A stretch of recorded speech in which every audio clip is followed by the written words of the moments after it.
vais introduire ma réflexion assez largement à partir de mes recherches. Dernièrement, j'ai travaillé sur la question des communs.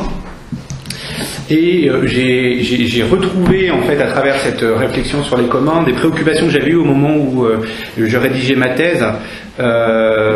Notamment, j'ai retrouvé l'écho d'une opposition entre d'un côté la propriété atomisée de toute considération civique et autonomisée à l'égard de toute considération civique, et puis d'un autre côté une propriété fondée elle sur des considérations civiques qui serait plus proche de moi ce que j'ai trouvé chez Rousseau. J'ai retrouvé cette opposition entre deux formes de propriété, une propriété encastrée, une propriété désencastrée, notamment chez Eric Nelson, qui fait partie de l'école de Cambridge, et qui fait une opposition entre la propriété, ce qu'il appelle la propriété romaine, et la propriété athénienne. Alors, en dehors de ça, au fond, à mon avis, l'opposition en fait entre ces deux formes de propriété, c'est-à-dire la propriété autonomisée de toute considération civique, et de l'autre la propriété conçue comme subordonnée à des considérations civiques, renvoie en réalité, à mon sens, si on essaie d'épurer les modèles, à une propriété conçue comme contrôle de la personne sur une ressource, du propriétaire sur son bien, et puis de l'autre côté, une propriété conçue comme relation entre relations sociales, comme réglementation des relations sociales, production de relations sociales et de relations de pouvoir. Alors donc il y a d'un côté justement la propriété contrôle, qui renverrait justement à cette propriété autonomisée de toute considération civique, et de l'autre la propriété relationnelle. Alors, ainsi restituée, cette opposition apparaît justement, m'a apparu intéressante, et ça m'a permis aussi de retrouver justement des recoupements avec les réflexions actuelles sur les communs. Parce qu'en réalité, aujourd'hui, dans la cartographie que j'ai pu faire, j'observe deux oppositions. D'une part, certains théoriciens qui considèrent qu'au fond, pour réguler les communs, il faut distribuer des droits de contrôle, notamment dans le sillage du prix Nobel d'économie Elinor Ostrom, qui considère que pour réguler un common pool resource, par exemple, je sais pas moi, une pêcherie, il faut distribuer des droits de contrôle. Alors pas un contrôle sur un bien en lui-même, mais sur certaines fonctionnalités de ce bien. Par exemple, un droit d'accès, un droit de prélèvement, un droit d'exclusion, un droit de gouvernance, un droit de vente. Donc imaginons sur une pêcherie une multiplicité d'usagers, certains ont des droits d'accès, d'autres des droits de prélèvement, d'autres des droits de gouvernance, parfois ce sont les mêmes. Donc l'idée c'est pour la solution au fond c'est distribuer les droits de contrôle. Certains pensent ça, donc pensent qu'en fait, en réalité, pour penser les communs, il faut simplement repenser les contrôles et la distribution des contrôles sur les choses. Et puis, d'autres, comme Dardot et Laval, donc ces premiers sont assez favorables à l'idée de simplement amender le droit de propriété, au fond. Et puis d'autres, comme Dardot et Laval, eux, pensent qu'il faudrait institutionnaliser l'inappropriable, au sens où ce qu'ils veulent dire, c'est quelque chose de très précis, à mon avis, c'est que ce qui est fondamental, ça n'est pas la question de la distribution des droits de contrôle, mais la question de la régulation des relations sociales quant aux choses. Et donc ce qui est premier, ce sont les relations sociales qui ensuite permettent de déterminer la distribution des usages sur la chose. En ce sens, pour Dardot et Laval, un bien commun est inappropriable, et c'est à la société qui en a l'usage collectif d'en distribuer les usages sans que personne ne puisse se l'approprier absolument. Donc il ne s'agit pas de distribuer les contrôles, ou alors s'il y a une distribution des contrôles, elle est véritablement seconde par rapport à une question plus fondamentale, qui est la question de la régulation des rapports sociaux quant à la chose. Donc, dans les deux cas, il semble que, au fond, il me semble que dans ce cas-là, on retrouve cette espèce d'opposition entre, d'une part, certains qui tiennent la thèse selon laquelle c'est la question de la distribution des contrôles absolus aux personnes, et de l'autre, la thèse selon laquelle ce qui est prioritaire, c'est la question de la régulation des rapports sociaux quant aux choses. Et je trouve dans cette opposition, dans cette dialectique, au fond, un autre intérêt, c'est que ça me permet aussi un point d'accroche sur le néo-républicanisme et la liberté comme non-domination pétitienne. Au fond, Pettit, dans un article de 2003 qui oppose Option Freedom et Agency Freedom, fait la différence entre deux formes de liberté. D'une part, la liberté de choix, qui se définit en proportion des choix disponibles, c'est-à-dire qui est liée à l'absence d'interférence portant sur l'opportunité de réaliser tel ou tel choix. Et puis d'un autre côté, la liberté de l'agent, qui elle se définit par une situation qui permet à l'agent d'échapper de façon durable à la domination des autres. C'est-à-dire, au fond, une situation qui est le résultat d'un certain réglage des rapports sociaux. Donc, au fond, je trouvais dans cette opposition entre, d'un côté, la liberté de choix et de l'autre, la liberté de l'agent, quelque chose d'assez homologue à l'opposition entre liberté de contrôle d'un côté et de l'autre côté liberté de propriété-contrôle, pardon, et de l'autre côté propriété-relation. Alors, ceci dit, il faut nuancer tout de suite, et c'est là le problème, et c'est pour ça que c'est l'idée que je vais essayer d'éclaircir. Évidemment, de ce point de vue-là, en tout cas, la liberté comme choix semble entretenir une relation d'homologie avec la liberté conçue comme contrôle. Du fait qu'une propriété conçue comme contrôle sur une chose ou sur une utilité garantit l'opportunité à celui qui en est détenteur de réaliser sans interférence des choix quant au bien qui lui appartient, sur lequel il a un contrôle. Alors que la liberté de l'agent m'apparaissait au contraire bien plus proche de la propriété comme relation. En effet, penser les régimes d'appropriation comme réglage des relations quant aux choses, des relations sociales quant aux choses, présente une homologie par rapport au caractère relationnel de la liberté de l'agent, de la liberté comme non-domination. Mais à mon avis, il ne faut pas simplifier le problème, car il est possible d'utiliser la propriété-contrôle pour régler les rapports sociaux. Et je vais essayer de le montrer rapidement. Mais j'argumenterai ensuite en faveur du fait que la propriété-relation est mieux à même de satisfaire aux exigences de la liberté de l'agent ou de la liberté comme non-domination, que je prends comme définition de la liberté en République. Donc, tout d'abord, je vais essayer de montrer comment justement la propriété contrôle, conçue comme un contrôle, comme distribution des contrôles, est une bonne voie pour penser l'émancipation ou la maximisation de l'accès à la liberté comme non-domination. Alors, il y aurait trois raisons de penser que la propriété contrôle est une bonne solution pour réguler les rapports sociaux quant aux choses. Pourquoi ? Parce que la propriété contrôle assure d'abord une sphère d'autonomie aux propriétaires. Deuxièmement, parce que la liberté de contrôle est un moyen de distribuer efficace, de distribuer des ressources nécessaires à la satisfaction des besoins. Et troisièmement, parce qu'elle est aussi un moyen de distribuer le pouvoir.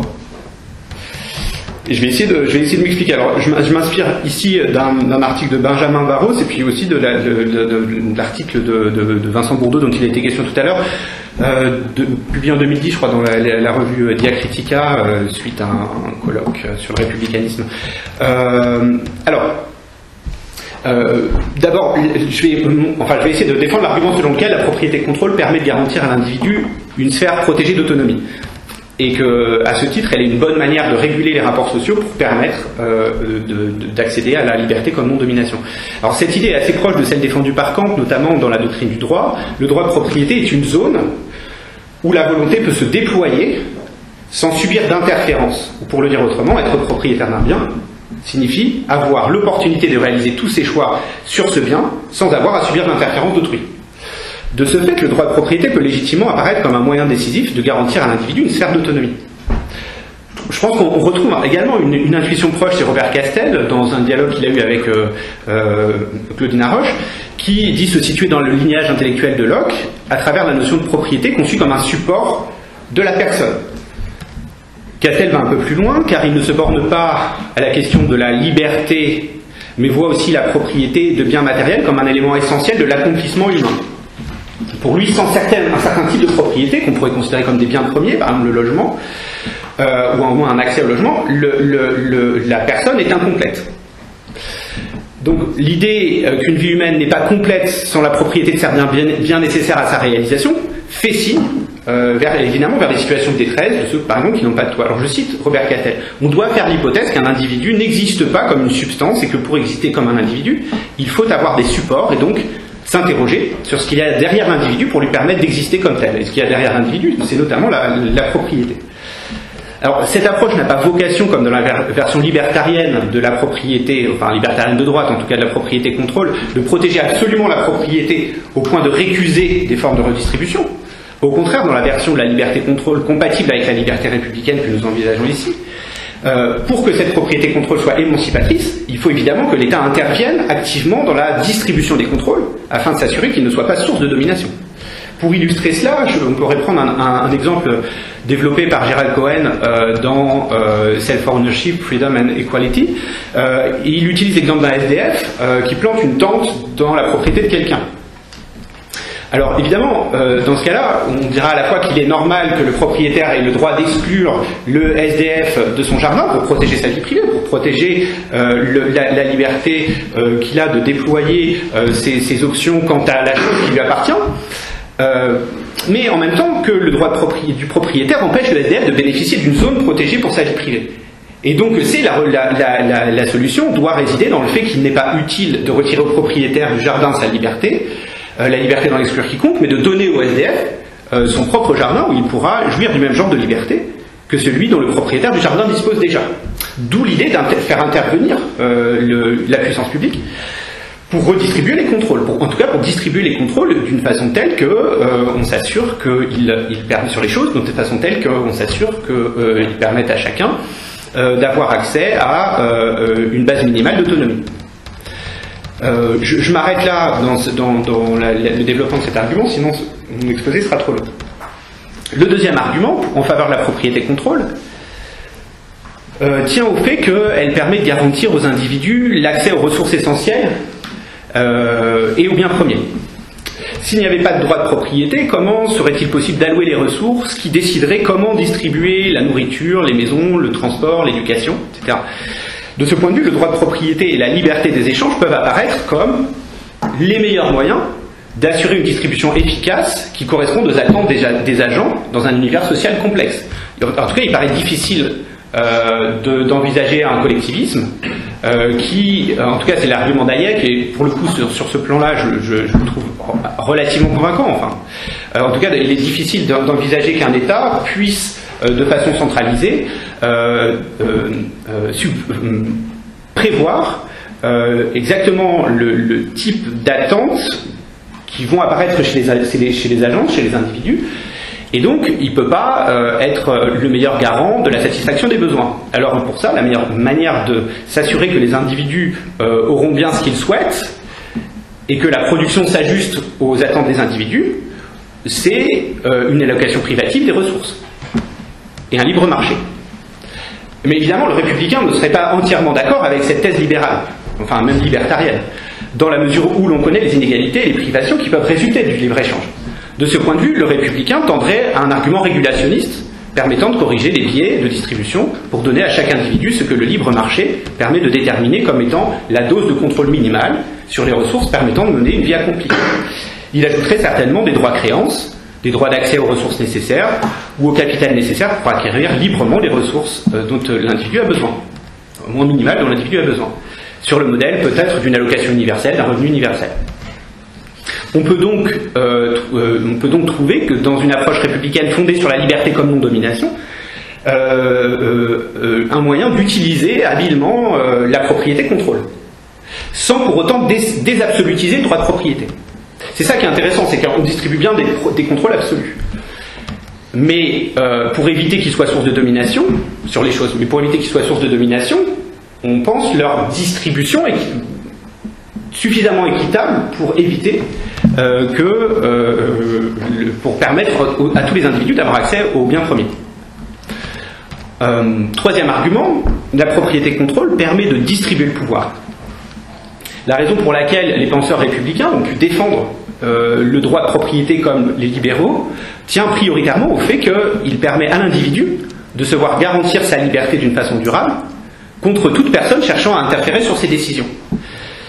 Le droit de propriété comme droit absolu et exclusif de l'individu apparaît donc comme un élément essentiel pour régler les rapports de pouvoir au sein d'une société. Rapports de pouvoir entre les individus et rapports de pouvoir entre les individus et la puissance publique. Parce que précisément la propriété c'est la borne dont je peux exclure tout le monde. Et c'est pour cette raison qu'il a pu être défendu, à mon avis, par Locke. En tout cas, c'est ceux qui défendent une lecture républicaine de Locke, précisément pour protéger les paysans de l'intervention arbitraire des seigneurs quant aux champs qu'ils exploitaient. De ce point de vue, l'idée d'allouer des droits de propriété aux paysans apparaît comme une bonne solution pour leur permettre de se protéger contre l'intervention arbitraire des seigneurs quant aux biens qu'ils exploitent. Donc de ce point de vue, évidemment, il est apparu comme un moyen d'investir les individus une capacité de se protéger durablement contre des personnes dotées sur eux d'une autorité. Ou bien comme un moyen aussi d'imposer leur propre autorité sur les autres, d'une façon telle que s'il est distribué de façon relativement égale dans la population, il permet de maintenir la balance des pouvoirs.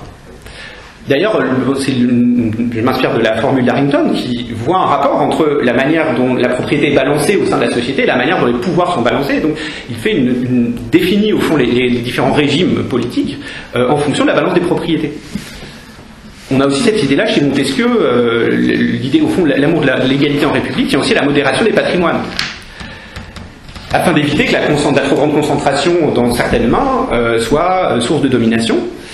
Et afin que une redistribution relativement égale des patrimoines permette d'égaliser aussi les relations de pouvoir. Et là, je parle des relations de pouvoir. Aussi, même si dans une société de libre marché, un individu n'est pas esclave, au sens où, bon, on parle de travail libre, de travail contractuel libre, sa pauvreté peut être telle qu'il doit se comporter comme un esclave et se retrouve typiquement dans une situation de domination. C'est la raison pour laquelle, en termes de rapport de pouvoir entre les agents, la propriété est également un droit qui doit être correctement distribué pour éviter de conduire à des situations de domination. Alors je passe la question du rapport du propriétaire à l'État et de la manière dont le droit de propriété permet également de protéger l'individu de l'État. C'est une des raisons pour laquelle Proudhon est revenu en 1866 sur sa contestation du droit de propriété et l'a réintroduit d'une certaine manière. Donc une telle approche s'appuie sur le droit de propriété conçu comme un contrôle absolu et exclusif. Et je vais essayer de montrer comment cette approche n'est pas la plus satisfaisante pour réaliser le programme que nous propose Philippe Petit de défendre une liberté comme non-domination. En tout cas, dans ce sillage, je pense que mon questionnement n'est pas du tout détaché de questionnements très actuels, même si je prends les questions de très haut d'une certaine manière, à partir d'une certaine forme d'abstraction. Mais ceux qui défendent l'idée des scopes ou des SCIC, c'est-à-dire qui considèrent que le problème de l'absence de démocratie dans l'entreprise, c'est la question du contrôle, et donc on rétablira une démocratie dans l'entreprise en donnant aux travailleurs le contrôle sur leurs moyens de production, à travers notamment des formes juridiques comme les scopes, défendent cette idée-là. Ceux qui défendent le revenu universel défendent cette idée-là. Ceux qui se situent dans le sillage de Lien-Rostrop pour les communs défendent cette idée-là, que la question c'est toujours la distribution des contrôles, de contrôle absolu. Or moi, ce que je vais essayer de montrer, c'est que la bonne question, enfin à mon sens, c'est pas la question de distribution du contrôle absolu, mais c'est la question de la régulation des rapports sociaux quant aux choses, donc de la relativisation des contrôles, et de la priorité que l'on doit donner à la régulation des rapports sociaux, avant la question de la distribution des contrôles. Alors quelques arguments contre la propriété contrôle. Le premier argument tient au fait que la propriété contrôle donne aux propriétaires un pouvoir potentiellement excessif et vecteur de domination sur les tiers. Alors là je vais assez vite, mais c'est une idée qui a été notamment défendue par Duguy dans le sillage de Durkheim, à travers notamment une critique générale de la notion de droit subjectif, mais je cite Duguy. La notion de droit subjectif et cela est à noter, à retenir, implique toujours deux volontés en présence. Une volonté qui peut s'imposer à une autre et une volonté qui est supérieure à une autre volonté. Autrement dit, si j'ai un droit subjectif de propriété sur un bien, ça veut dire que j'ai un droit de m'imposer à la volonté de celui qui n'est pas propriétaire de ce bien. Si je dis ceci est à moi, tu peux pas venir, ça veut dire que j'ai le pouvoir d'imposer ma volonté au tiers. Donc cela, pour Duguay, implique une hiérarchie des volontés en quelque sorte, une mesure des volontés, une affirmation sur la nature et la force de la substance de la volonté. Ça c'est le premier argument. Le deuxième argument tient, ça c'est un argument relativement banal, tient à l'argument de l'exploitation, quand il s'agit de propriété des moyens de production. On peut évidemment ici mobiliser des arguments de Marx ou de Proudhon et montrer comment, par exemple chez Proudhon, la propriété est la source ce qu'il appelle un droit d'aubaine, c'est-à-dire que le travail est censé produire la propriété, mais une fois qu'on est propriétaire, ça peut nous dispenser de travailler. Si on est propriétaire d'une maison et qu'on la met en location, qu'on a des revenus locatifs suffisants, si on est propriétaire d'un moyen de production et qu'on fait travailler les ouvriers pour nous, la propriété peut être un moyen de vivre sans travailler.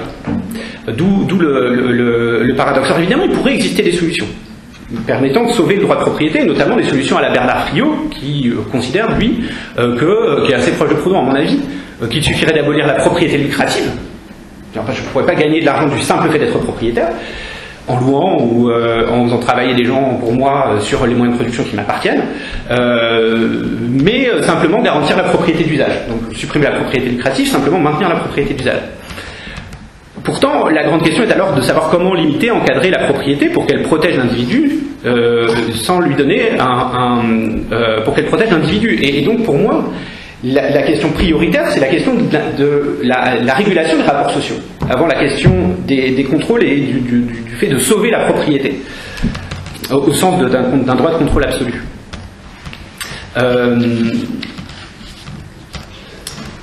Voilà, je m'en tiens là pour cet argument-là. Un troisième contre-argument, c'est que la propriété contrôle, comprise comme monopolisation des droits d'accès sur une chose, n'est absolument pas nécessaire pour permettre l'accès des individus au bien d'accomplissement. Alors ça me semble être un argument assez fort. Alors évidemment, qui peut être pris en défaut, mais l'idée, c'est que si l'on a défendu le droit de propriété, ça a été pour permettre aux individus, aux propriétaires, de monopoliser l'accès à une chose qui leur appartient. Par exemple, si je veux être sûr de pouvoir bénéficier de la possibilité de me déplacer en vélo en ville, le meilleur moyen semble être d'être propriétaire du vélo, sur lequel je monopolise les droits d'accès. Sauf qu'il est possible d'envisager que j'accède à des biens d'accomplissement, un toit, un vélo, une perceuse, sans pour autant être propriétaire de ces ressources. Si ces ressources sont partagées et que les droits d'usage sont distribués entre les différents individus afin de réglementer justement les relations sociales d'une façon qui ne nuise à personne, j'ai pas besoin d'être propriétaire. Donc l'idée selon laquelle la propriété serait un moyen nécessaire pour permettre à l'individu d'accéder à certains accomplissements, comme avoir un toit, comme se déplacer en vélo ou se déplacer en voiture, est à mon avis une erreur. L'idée, encore une fois, c'est que ça peut être une des solutions. Je me réserve l'accès à une voiture en étant propriétaire, mais ça n'est pas la seule solution juridique possible. Et que ce qui est prioritaire, c'est la régulation des rapports sociaux quant aux choses, afin que cette régulation permette à chacun d'accéder au bien d'accomplissement, sans pour autant être propriétaire. Donc sortir du modèle selon lequel la propriété serait la voie royale pour garantir de façon absolument sûre l'accès des individus aux biens leur permettant de s'accomplir. Alors j'ai développé cette idée dans un article, je peux pas aller plus loin, mais au moins je restitue ici l'intuition. Et le dernier argument tient au fait que la propriété contrôle est contradictoire si elle veut aller au bout de la promotion d'une conception républicaine de la liberté. En effet, à mon avis, il semble difficile de rendre compatible la thèse selon laquelle, 1, il faut garantir la propriété comme contrôle absolu d'une personne sur sa chose, et 2, la thèse selon laquelle il faudrait limiter le contrôle que les plus nantis auraient sur les choses, et accroître le contrôle que les moins nantis auraient sur un ensemble de biens premiers nécessaires à leur accomplissement ou à leur vie. Un républicain, alors on pourrait très bien dire, un républicain pourrait néanmoins argumenter la thèse selon laquelle il n'y a pas de contradiction, au sens où il faut distinguer l'intervention de l'État pour maintenir la domination, cette intervention n'étant pas, pour redistribuer les contrôles, n'étant pas arbitraire, elle ne saurait être conçue comme une réduction de la liberté, et elle ne saurait en tout cas être comparable avec l'interférence arbitraire d'un tiers qui viendrait arbitrairement me soutirer une partie de ce qui m'appartient. C'est pas Robin des Bois, l'intervention de l'État pour redistribuer les biens. Mais cette objection faite à mon objection est parfaitement légitime, mais elle ne vient pas à bout de celle-ci. En effet, mon objection consiste à montrer que la propriété contrôle ne suffit pas d'elle-même à régler les rapports sociaux. Et c'est ça le point. Elle peut être un moyen, mais elle ne suffit pas d'elle-même à régler les rapports sociaux pour éviter qu'ils soient source de domination. Ce que cela prouve, c'est que la considération des relations est prioritaire, de la régulation des relations sociales est prioritaire par rapport à la question du contrôle. Et qu'il faut donc considérer que la propriété est une relation, en tout cas l'appropriation est une relation, avant de considérer qu'elle est un contrôle. Si notre objectif est de promouvoir une forme de propriété compatible avec la liberté comme non-domination. Et je terminerai avec quelques arguments en faveur d'une conception de la propriété, ou au moins de l'appropriation des relations sociales. D'une part, l'idée ce serait de relativiser les droits. Il n'y a pas de droit absolu, il n'y a pas de contrôle absolu. Il s'agit de relativiser les droits. Alors là, je m'inspire pour défendre ce genre de thèse des thèses défendues par Duguy et Josserand, qui sont deux juristes inspirés de la sociologie. Notamment Duguy qui défend la thèse selon laquelle l'appropriation d'un bien n'est légitime que dès lors que l'usage qui en est fait est compatible avec sa destination sociale. Donc un bien, il n'y a pas de contrôle absolu de l'individu sur son bien, mais une légitimité qui est subordonnée à un usage conforme à la destination sociale du bien. Je m'en tiens là pour cet argument, qui reprend à mon sens l'intuition de Durkheim, selon laquelle les choses font, je cite Durkheim, les choses font partie de la société tout comme les personnes, et ils jouent un rôle spécifique aussi. Est-il nécessaire que leur rapport avec l'organisme social soit déterminé? On peut dire qu'il y a une solidarité des choses dont la nature est assez spéciale pour se traduire au dehors par des conséquences juridiques d'un caractère très particulier. Deuxième argument, c'est que le droit de propriété est un droit sur les autres avant d'être un droit sur les choses. Et là, je reprends les thèses de Hofeld, qui est un juriste américain, dans un article important de 1913, mais Kelsen dit la même chose, de façon approchante, ainsi que Waldron dans un article de 1985. L'idée, je restitue simplement l'intuition pour pas trop m'étendre, mais l'intuition est que un droit de propriété est une relation. Il n'existe pas de droit entre un individu et une chose. Il n'existe de droit qu'entre plusieurs individus qui sont capables de se reconnaître ce droit. Par exemple, si je suis propriétaire d'un terrain, c'est pas un droit sur le terrain que j'ai, c'est un droit que j'ai sur l'individu qui voudrait y rentrer, de l'obliger à sortir. Donc la propriété, le droit de propriété n'est pas bien décrit quand il est décrit comme un droit sur les choses, mais il est correctement décrit quand il est décrit comme un droit sur d'autres personnes, d'exiger certains types de choses sur d'autres personnes. Alors on voit très bien ce que ça donne pour une propriété privée où je mets un panneau interdit d'entrée. Il s'agit bien en réalité d'une injonction faite à autrui, et donc d'un droit sur autrui, de l'exclure. Et puis on voit très bien ce que ça signifie quant à la propriété des moyens de production, qui confère de façon indirecte un droit sur les porteurs de parts de décider des stratégies de l'entreprise. Donc, si on accepte la thèse selon laquelle le droit de propriété est une relation entre des personnes, la question c'est pas la distribution des contrôles propriétaires absolus, mais c'est la question de comment on définit l'appropriation pour éviter que les relations qu'elle règle soient source de domination.